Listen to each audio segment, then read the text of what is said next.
शास्त्रों में 8 प्रकार के विवाह की चर्चा है। ब्राह्मो देवस्तथा चार्षः प्राजापत्यस्तथा सुरः गान्धर्वो राक्षसश्चैव पैशाचश्चाष्टमोधसः। शास्त्रों में हमारे यहाँ 8 प्रकार के विवाह की चर्चा है। सबसे पहला विवाह है ब्रह्म विवाह। ब्रह्म विवाह में योग्य वर को बुला करके भूषण वसन से सुसज्जित करके कन्यादान करने का विधान है। इसको कहते हैं ब्रह्म विवाह।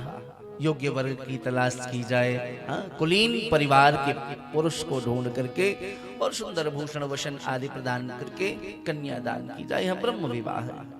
यह श्रेयस्कर श्रेष्ठ विवाह है, इसको कहा जाता है। दूसरा विवाह है, इसका नाम है देव विवाह। यज्ञ आदि करने वाले जो ऋषि मुनि हैं उनको वस्त्राभूषण प्रदान करके प्राचीन काल में पूजन करके कन्यादान की जाती थी, इनको कहते हैं देव विवाह। तीसरा है आर्ष विवाह। आर्ष विवाह का अभिप्राय वर से 2 जोड़ी या 4 जोड़ी गाय या घोड़े लेकर के कन्यादान किया जाता था, इसको कहते थे आर्ष विवाह। चौथा प्रजापति विवाह।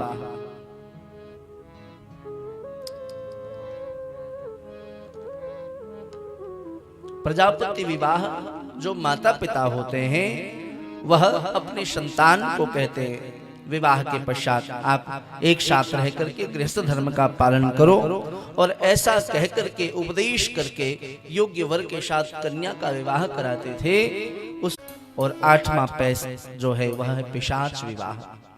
पिशाच विवाह सोती हुई कन्या को उठा लेना, हरण कर लेना, उनके साथ अमानवीय कृत्य करके विवाह करना, इसको कहते हैं पिशाच विवाह। इसमें जो इस प्रकार के पैशाच विवाह, राक्षस विवाह, आसुर विवाह करते हैं, इन ऐसे जीवों की निश्चित ही दुर्गति हो जाती है। इसमें सर्वश्रेष्ठ ब्राह्म विवाह है। महाराज भगवान शिव का विवाह हुआ है, भगवती पार्वती के साथ विदा हुए हैं। विदाई की जो बेला होती है अभी बड़ी विलक्षण होती है। गोस्वामी जी महाराज कहते हैं, चले संग हिमवंत तब पहुँचावन अति है, विविध भांति पर तोष करि विधा कीन वृष के, विदा कीन वृष के।